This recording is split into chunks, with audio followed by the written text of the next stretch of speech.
Le projet Traces de vie a commencé en 2011, suite à une idée que j'avais eue d'accompagner les personnes en soins palliatifs, plutôt adultes d'ailleurs au départ, dans l'idée de leur permettre de laisser une trace de vie à leurs proches. Et puis petit à petit, le projet s'est étendu aux enfants.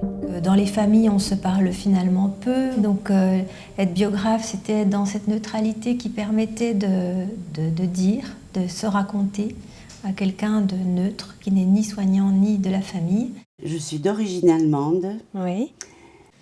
Et puis en juin 1946, on nous a expulsés. J'avais 9 ans.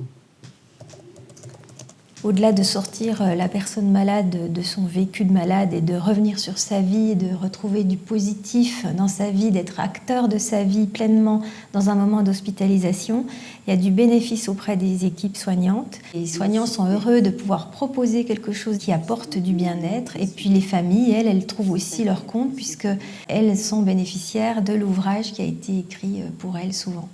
J'avais des choses à écrire à mon frère en particulier et à ma famille, des choses que je ne voulais pas leur raconter pendant l'hospitalisation. C'était un peu comme une thérapie, donc c'était mon remède, l'écriture. Je ne vois pas encore de hublots à ma fenêtre, ni de chiens qui courent sur les murs, mais je ne me sens pas tout à fait moi. Mes gestes du quotidien sont plus durs et plus imprécis.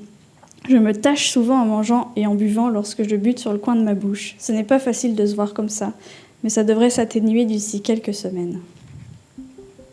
Un des points très très importants du projet de Traces de vie, c'est que ça touche aujourd'hui plus de 100 personnes accompagnées individuellement, mais il faut multiplier ça par le nombre de parents, de frères et sœurs, de cousins, cousines, pour lesquels l'accompagnement aura aussi eu un bénéfice.